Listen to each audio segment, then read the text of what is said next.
Bonjour à tous et bienvenue, chers amis menuisiers, dans cette vidéo qui va être très passionnante puisque nous allons enfin parler de la photo adaptée qui va nous permettre de projeter notre chantier directement sur une photo.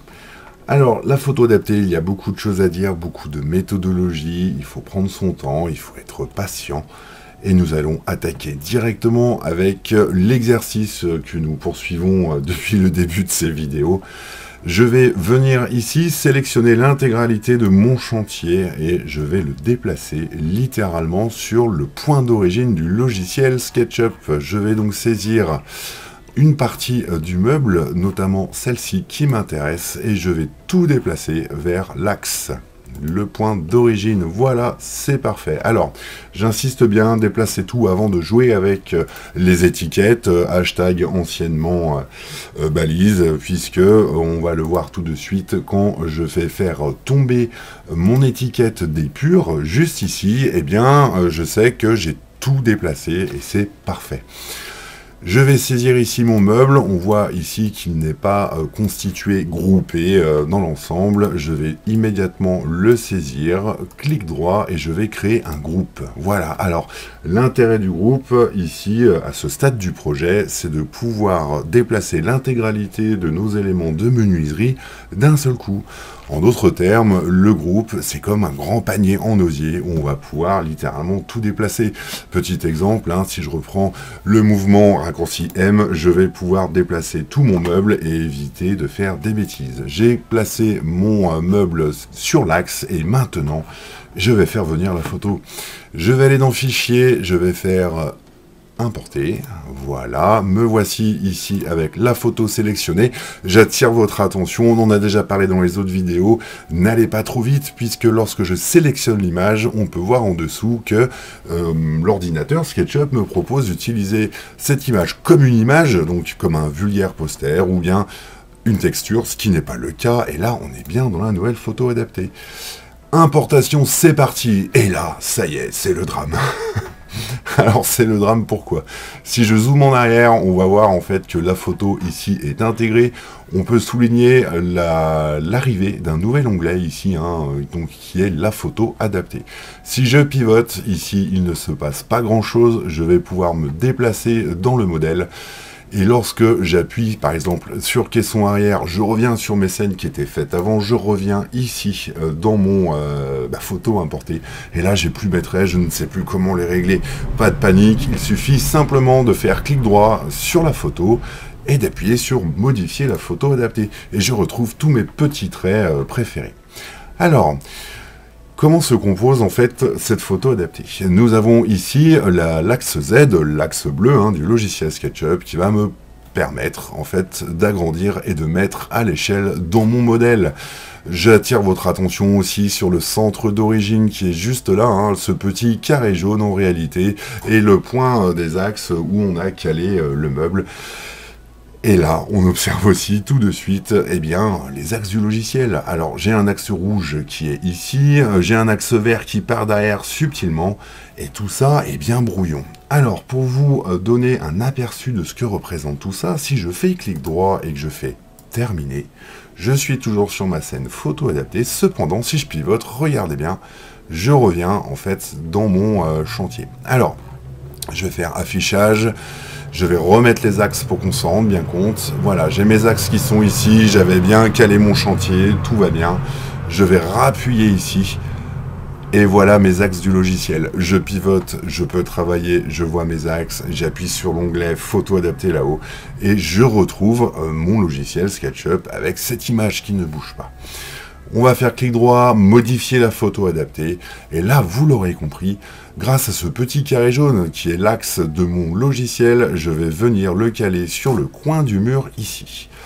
Alors, il va falloir qu'on se fasse une petite aparté. Une belle photo adaptée se fait en réalité avec une belle photo. Soyez vigilants sur vos photos. La règle d'or, malgré tout, est de bien prendre une photo d'implantation, et donc sur le milieu de la photo, on va voir là où on va poser notre projet. Pourquoi? Tout simplement parce que nos APN, nos téléphones portables ont tendance à déformer les photos. Et d'ailleurs, j'attire votre attention sur cette photo prise au hasard sur Google. Si on regarde le mur derrière, l'arête, c'est pas droit. Et si je viens ici, on a l'impression que ça part en évasement en fait. C'est simplement les appareils photo qui font ça. On sait que dans le monde réel, ça n'existe pas. C'est bien une déformation de l'image. Donc la première règle est de bien trouver, malgré tout, une image avec de bonnes lignes droites sur l'axe Z. Et si vous n'en avez pas, arrangez-vous pour que la photo, votre projet, soit bien au milieu de votre APN pour avoir le minimum d'écart. La deuxième règle d'or de la photo adaptée, qui marche très bien en tout cas pour nous, les menuisiers, c'est d'avoir dans notre plan eh bien, un angle droit quelque part. Alors ça tombe bien puisqu'ici nous avons un coin. On peut supposer que c'est en angle droit et je vais même aller plus loin. On peut imaginer que le bord de cette fenêtre est bien parallèle au sol ainsi que les plafonds. Il faut faire confiance aux plaquistes, parce que sans eux on peut pas poser les meubles contre les cloisons. Donc je vais revenir ici avec mon centre d'origine, je vais le poser ici délicatement. On peut voir en transparence d'ailleurs que je peux vraiment caler l'axe arrière de mon meuble le long de ce mur qui part légèrement de côté.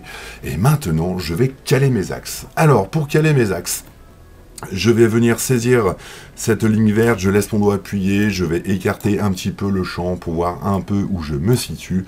Et on peut remarquer que l'axe vert qui est ici, juste là, a tendance plutôt à suivre ce pan de mur. Alors, je vais m'en servir comme d'un repère. Pour cela, je vais aller utiliser l'axe vert qui est juste ici, je vais zoomer, zoomer, zoomer, et je vais m'appuyer littéralement sur le bord de la fenêtre. Je vais venir saisir l'extrémité, je laisse mon doigt appuyé, et je viens caler comme ça mon repère. Donc là, je vais du coup formaliser la 3D du logiciel SketchUp à l'œil sur une photo.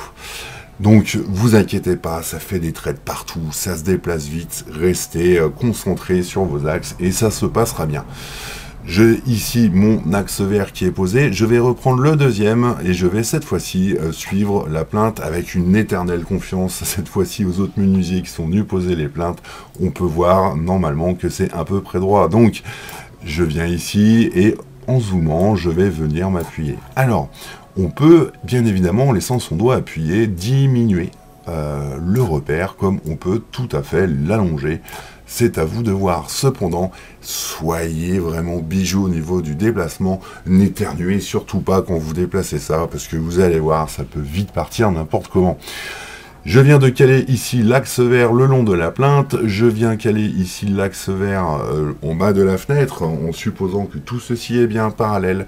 Je vais maintenant m'occuper de l'axe rouge. Alors, ici on est bien sur l'axe vert, je vais partir en perpendiculaire, je vais saisir cette fois-ci l'axe rouge qui est là, je vais laisser mon doigt appuyé et tout doucement, je vais venir longer comme ça pour chercher un parallèle. Alors là, on commence à voir le meuble qui commence à se dessiner, à se positionner. Je vais cette fois-ci saisir celui-ci, et là, d'une façon très élégante, je vais tenter directement ici de me mettre sur l'axe d'origine, et je vais suivre cette fois-ci le sol. Je viens saisir de l'autre côté le petit carré rouge, et je ramène doucement, voilà, pour faire une parallèle. Alors, c'est pas mal, je vais pouvoir maintenant jouer directement avec l'échelle, et petite info, je vous en ai pas parlé, la ligne jaune que vous voyez sur votre écran, et bien la ligne d'horizon, c'est-à-dire, on va le voir tout de suite, je la saisis, si je vais doucement en bas, on voit que je modifie la ligne d'horizon, et si je vais en haut, on voit que je modifie aussi la ligne d'horizon, je prends de la hauteur, donc ça c'est intéressant. Ça va dépendre notamment de si vous prenez une photo en haut d'une mezzanine sur un salon, et surtout de votre taille à vous. Alors je vais zoomer, et puis là je me rends compte, en zoomant subtilement, que l'axe bleu est un peu décalé par rapport à l'axe du mur. L'axe conjoint du mur. Donc je vais prendre le temps malgré tout d'aller subtilement jouer avec celui-ci et regarder, voilà. Alors là je suis pile le long de l'axe du mur et c'est très bien. Alors j'ai déformé volontairement une perspective pour suivre derrière l'axe Z le long du mur. et ben me voilà pas mal du tout. Alors, si je zoome maintenant, je vais pouvoir venir ici, agrandir l'échelle, et voilà, et je vais me construire ce meuble à peu près ici. Évidemment, cher ami menuisier, vous le savez déjà, lors d'une implantation, on va prendre les cotes, on va prendre les mesures, et c'est ça aussi qui va nous guider rapidement pour faire cette photo adaptée. Maintenant que ceci est fait, je peux zoomer en arrière, faire un clic droit, terminer, et me voilà avec le meuble en transparence projeté dessus. Alors pourquoi en transparence? Eh bien tout simplement pour garder en repère derrière la photo des éléments importants. Si je zoome et que je me déplace, on peut voir ici que je reviens à mon fichier SketchUp natif. Je peux continuer à travailler, je peux continuer à changer les matières, je peux faire ce que j'ai à faire. Je vais revenir cliquer là-haut sur l'onglet dont le chiffre représente le nom de la photo adaptée. Je clique dessus et on revoit le meuble arriver. Alors pour rendre ça joli, deux nouvelles étapes intéressantes. Je vais aller dans affichage juste ici. Je vais enlever les axes pour que ce soit quand même un peu plus joli. Et maintenant que j'ai la conviction que mon meuble est bien placé, je vais faire intervenir les matières. Donc je vais aller dans style juste ici. Dans style, je vais aller dans éditer et dans éditer, je vais choisir le petit icône bleu qui s'appelle paramètres de modélisation. Et quand je clique dessus, je vois l'onglet adapter une photo. Je vais décocher la photo de premier plan. Et voilà mon meuble qui est posé rapidement, en tout cas, sur ce chantier. N'importe quand, évidemment, je peux faire clic droit, modifier la photo adaptée. Et je vais pouvoir venir, encore une fois, adapter ou la photo, modifier des angles, voire rajouter des objets juste après. Clic droit, terminé.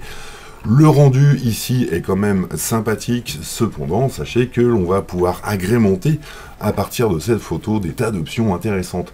Je pense notamment tout de suite aux ombres. Donc on va aller dans les ombres, juste ici.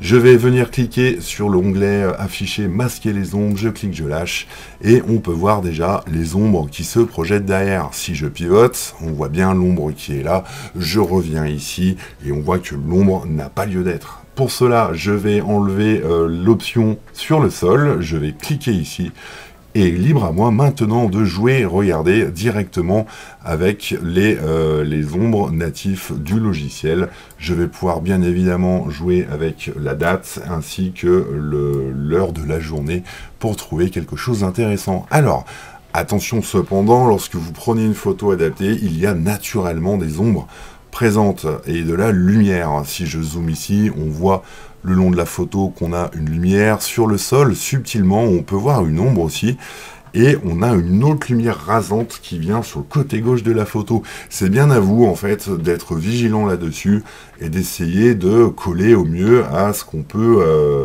voir sur la photo.